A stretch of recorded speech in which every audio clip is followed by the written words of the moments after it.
Imagine this. You're sitting at your kitchen table late at night, staring at your bank account. Maybe you've got a couple $100 in there. Maybe a few thousand if you're lucky. And you think to yourself, how do people like Warren Buffett do it? How do they go from being ordinary to becoming billionaires? Now here's the kicker. Warren Buffett didn't wake up one day and magically become the Oracle of Omaha. He wasn't born with $1 million trust fund. He wasn't handed a business empire.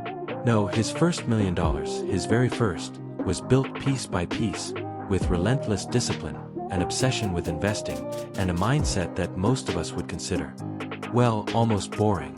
But here's where it gets interesting. That boring, almost robotic consistency. That was his superpower. And the way he made his first million is a masterclass not just in investing, but in life itself. So today, we're going to dive into that journey. We're going to unpack exactly how Warren Buffett, starting as a small-town boy with quirky habits, compounded his way to that first million, long before he became the household name we know today. And before we go further, let me ask you, have you subscribed to this channel yet? If you have, thank you. You're officially part of a community that's obsessed with decoding success stories. But if you haven't, stop for a second, because what you're about to hear today isn't just about Warren Buffett. It's about you. The lessons here could literally change the way you see money, success, and your own path to wealth. So hit that subscribe button right now. Have you done it? Good. Let's dive in. Chapter 1. The Obsession of a Young Buffett.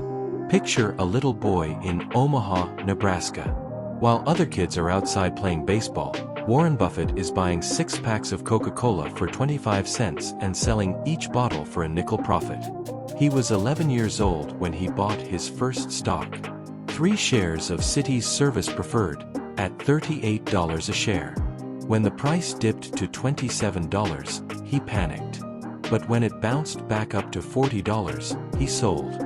He made a tiny profit. And then, the stock shot up to over $200. Imagine being that kid, realizing you sold too early. Can you feel that sting? That was Buffett's first taste of regret in the stock market, and it shaped his philosophy for life. The stock market is a device for transferring money from the impatient to the patient. Here's the lesson for you. How many times in your own life have you sold out too early? Maybe not stocks, but maybe you gave up on a business idea too quickly, or abandoned a skill because it wasn't paying off fast enough. Warren learned at age 11 that impatience is expensive. And from then on, patience became his secret weapon. Question for you. Have you ever quit something right before it could have paid off? Drop it in the comments. Let's see who's bold enough to admit it. Chapter 2. The Education That Paid Dividends. Fast forward to college. Warren attended the Wharton School of Business, then transferred to the University of Nebraska, and later studied under the legendary Benjamin Graham at Columbia. Now, Graham wasn't just a teacher, he was the father of value investing. His book, The Intelligent Investor, was basically Buffett's Bible. Graham taught Warren this one core idea. A stock isn't just a ticker symbol, it's a piece of a real business. You don't buy it because the price wiggles up and down, you buy it because the company underneath has value. This was revolutionary for young Buffett. He didn't see himself as buying stocks. He saw himself as buying companies. And once you shift your mindset from gambling on tickers to owning businesses, you play a completely different game. Let me ask you, how do you view money? Is it something to spend, to save, to gamble with? Or do you treat every dollar as a soldier, out there in the battlefield, working for you, building your future? That's how Buffett thought. And that's how he marched toward his first million. Chapter 3. The Hustle Before the Millions. Here's where it gets juicy. Before Warren Buffett became an investing legend, he was hustling like crazy. He delivered newspapers as a teenager, making about $175 a month, more than some teachers earned at the time. He filed tax returns for friends and neighbors. He even ran a pinball machine business with a friend, placing machines in local barbershops and splitting the profits. Buffett wasn't afraid of small money. He respected it. He knew every penny counted, because every penny could be reinvested. How many of us today roll our eyes at making an extra $50 or $100? We think, that's nothing, it won't make me rich. But Buffett understood, those dollars were the seeds of compounding. Plant them right, water them with patience, and they grow into forests of wealth. Light humor here. If Warren Buffett were a teenager today, he'd probably be the guy flipping used iPhones on eBay, delivering DoorDash at night, and still investing every spare cent into index funds. Chapter 4. The Partnership Years. The Birth of Wealth. By his early 20s, Warren had built up around $10,000 from his hustles and early investments. Adjusted for today, that's close to $100,000. Not bad for a young man from Omaha, but the real breakthrough came in 1956, when he launched his first investment partnership with just 7 people and $105,000 in total capital. Warren himself contributed only $100. Yes, you heard that right. He started with just $100, but he was managing other people's money with discipline and precision. The deal was simple. Buffett would take a cut of the profits if he beat the Dow Jones. And boy, did he beat it. Year after year, Buffett's partnership crushed the market. By reinvesting the returns and steadily attracting more partners, Buffett compounded his way to that magical milestone. His first $1 million, achieved in 1960, at just 30 years old. Think about that. At 30 years old, Warren Buffett was already a millionaire. Not from lottery tickets, not from wild speculation, but from patience, discipline, and an almost monk-like obsession with value. Question for you. If you had been one of those 7 partners, and you handed young Warren $10,000, would you have trusted him? Would you have believed in a 25-year-old with horn-rimmed glasses, talking about value investing, while everyone else was chasing hot stocks? Chapter 5. The Power of Compounding. Why Buffett is Buffett. Here's the heart of the story.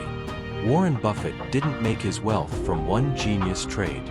He didn't bet it all on one big stock and strike gold. No, he compounded his way there. Compounding is like magic, but it's not really magic. It's math. When your money makes money, and that money makes more money, and you don't interrupt the process, you create exponential growth. Albert Einstein supposedly called compounding the 8th wonder of the world. And Warren Buffett? He's living proof. Let me break it down. From age 30 to 60, Buffett's net worth grew slowly. But after 60, it exploded. Why? Because compounding had decades to work its magic. Today, over 90% of Warren Buffett's wealth came after he turned 60. Here's the lesson. Wealth isn't about speed. It's about time plus consistency. Final chapter. Your $1 million mindset. Now, let's pause. This video started with a simple question. How did Warren Buffett make his first $1 million? And we've answered it. He made it by starting small and respecting every dollar.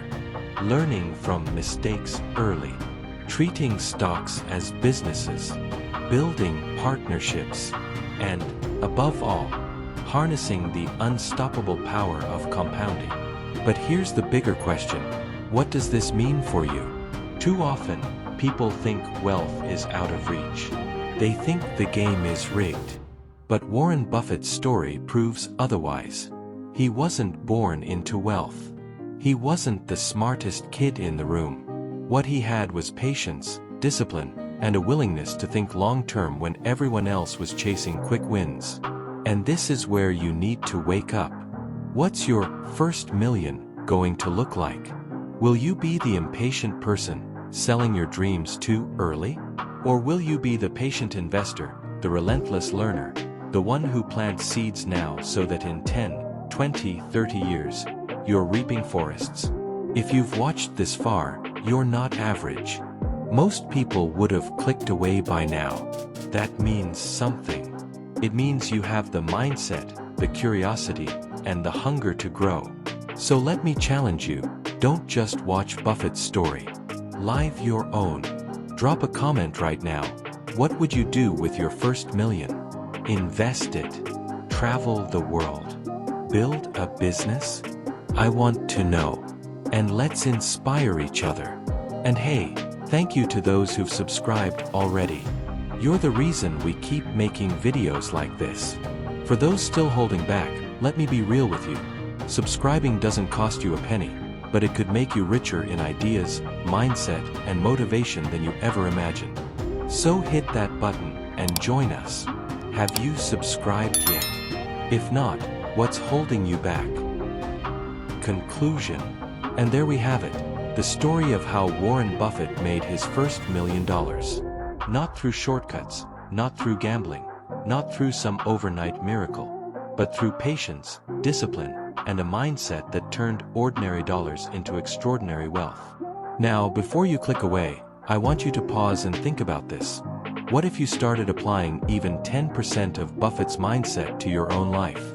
What if you stopped chasing quick wins and started building something that compounds over years? Imagine where you could be in 5, 10, or even 20 years from now. This isn't just about money, it's about life. Because compounding doesn't only work with investments, it works with habits, relationships, skills, and even your confidence. Every small action you take consistently is building up to something much bigger than you can see right now. So here's my challenge to you. Pick one area of your life where you're going to apply the Buffett principle. Maybe it's your finances. Maybe it's your health. Maybe it's a skill you've always wanted to master. But whatever it is, commit to it today, and stick with it long enough to see the magic of compounding in action. And hey, if you've watched this far, I have to say, you're different. Most people would have clicked off long ago. The fact that you're still here tells me you have that hunger for growth, for knowledge, for success. And I respect that deeply. To those of you who've already subscribed, thank you. You are the heartbeat of this channel. Your likes, your comments, your engagement, they don't just support the channel, they inspire us to dig deeper, to tell better stories, and to keep delivering value that can actually change lives. But if you haven't subscribed yet, let me be real with you. Why wait?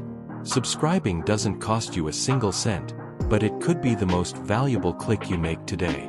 Because this channel isn't just about telling stories, it's about building a community of dreamers, doers, and achievers. People like you, who aren't satisfied with average. People who want more. So stop, hit that button now, and join us. Have you done it? If yes, welcome to the family. If not, think about it. If Warren Buffett were starting out today, do you think he'd be binging content that inspires and challenges him, or mindlessly scrolling TikTok? Your future depends on what you feed your mind. And always remember my motto, which I want you to carry with you after this video. Dream boldly, act fearlessly, and let your vision outlive you. Don't just dream small. Dream so big it scares you. Don't just act safely. Take bold moves that bring you closer to your goals. And don't just live for today. Build something that echoes long after you're gone. Thank you for staying until the end. That makes you rare. That makes you powerful. And it tells me that you're ready to take action, not just in your finances, but in every area of your life. Stay tuned, because we've got more powerful videos coming that will not only tell you stories of success, but challenge you to create your own. Until then, keep learning, keep compounding, and keep building a future that makes you proud.